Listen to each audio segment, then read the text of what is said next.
What's up, YouTube? This is Too Raw for TV. So, this is something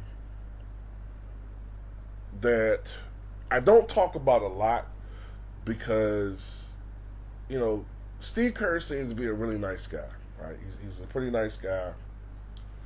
And, I appreciate his contributions to the Chicago Bulls championships in the late 90s. I mean, the biggest shot that he hit as a Bull, no doubt about it, Game 6, 1997 NBA Finals, Utah Jazz Bulls. Jordan was the decoy on the play. Everyone assumed that Michael was going to take that shot. Steve Kerr, reminiscent of John Paxson in 93, knocks down that jumper. It might have been like a 16, 17-foot jumper, a little bit behind the free throw line. Money. And that's one thing I remember about Steve Kerr. He was nearly always money in big games. So he definitely had that clutch gene. And he's done a great job as a Golden State Warrior head coach. But one thing that I think, and I hate to do this, but it has to be stated, I get annoyed when I hear people refer to Steve Kerr as a legend. That word legend has totally lost its meaning. You have people that will call Steve Kerr and Tim Legler legends because of their predisposed bias to the three-point shot, but don't know a damn thing about players like Adrian Dantley, Alex English. Look, no matter how you feel about him personally, when you combine his ABA, NBA career, Dan Essel is one of the all-time greats, one of the greatest ABA players ever. But nobody knows about these guys because today's analysts do a shitwater job of really talking about and educating these fans. You got people here on YouTube who hate the NBA history. Some of them are trolling, Some of them troll people like me. Know it gets under my skin and other people's skin. But in the grand scheme of things, man, they don't do a good job of that. But that's another video for another day. Look, these are the realities about Steve Kerr. All-time three-point percentage leader, 45.4% for his career.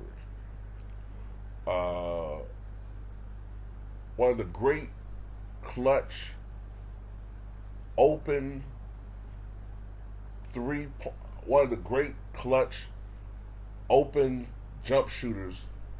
If he had a good look at the basket, from three, about a step or two behind the line, even though he could shoot them from a little bit further out, Steve Kerr, phenomenal, right? Always liked Steve Kerr.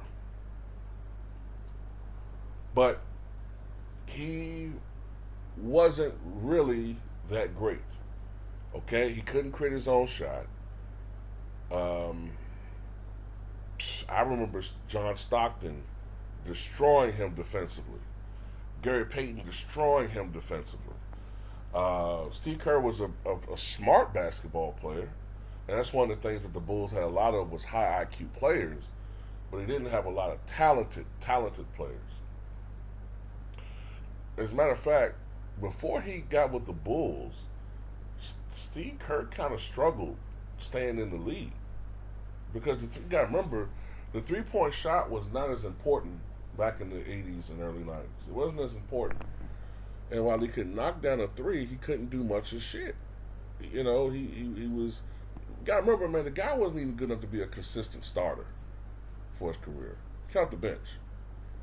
And I think that gets forgotten that the starting backcourt for the Bulls was Michael Jordan and Ron Harper, not Michael Jordan and Steve Kerr. And I think that's kind of getting forgotten in history too, because a lot of times I see people they show pictures of Jordan and Kerr, and a lot of younger fans think that the starter was Steve Kerr, but he wasn't.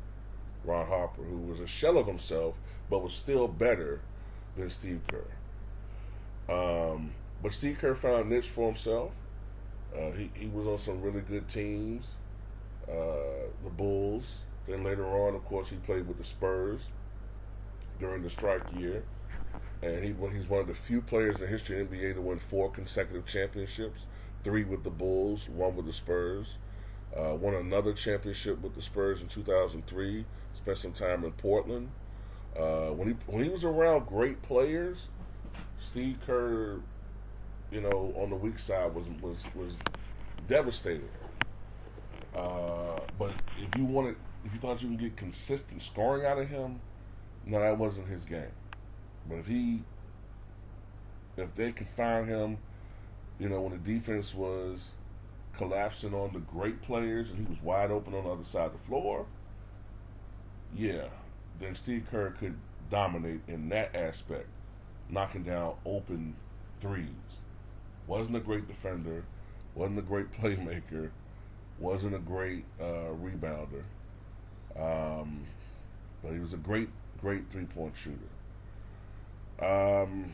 As a coach,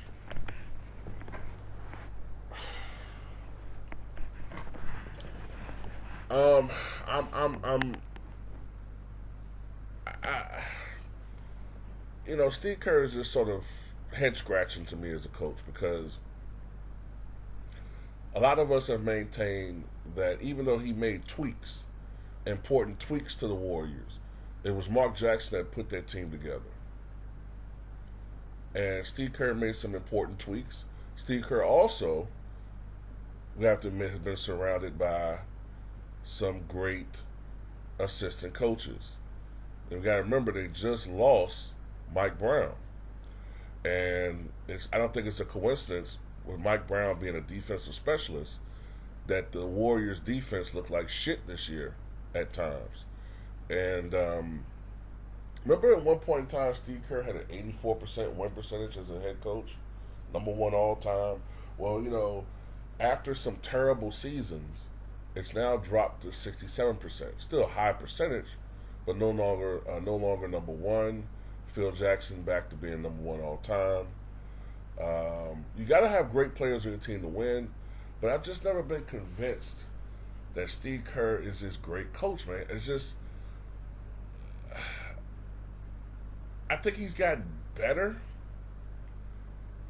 but there's too many times I've seen his teams get outcoached, his teams get out-strategized to be a championship team, and too many times I've seen the Warriors get blown the hell out.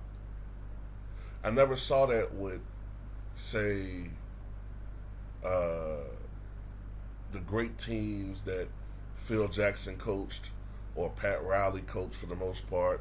You never saw that with the Chuck Daly coach teams, and that's my only problem. I don't like when people compare Steve Kerr to the all-time great coaches like Red Auerbach. Hell, even some of the second-tier guys. Don't compare him to Dr. Jack Ramsey. Don't compare him to, Red Holtzman. Don't compare him to,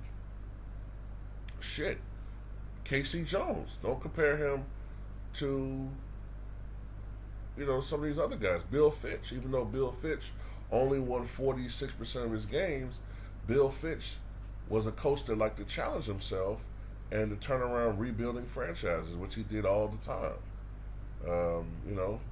But anyway, that's my assessment of Steve Kerr. I think as a player, Steve Kerr was below average, but he aside from his 3-point shooting, was not good enough to be a starter. As a head coach, I think he's been elevated by the great players that he's coached. He's been elevated by some of the people that have been on his coaching staff over the last several years. He's been elevated by some of the not just great talent-wise, but great IQ-wise players that have been on the court. But Steve Kerr as a coach,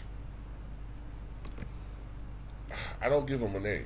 I give him you got to give him something because of the championships, but I give him maybe a B+, but not an A. That's just my opinion, man. Tell me what you guys think.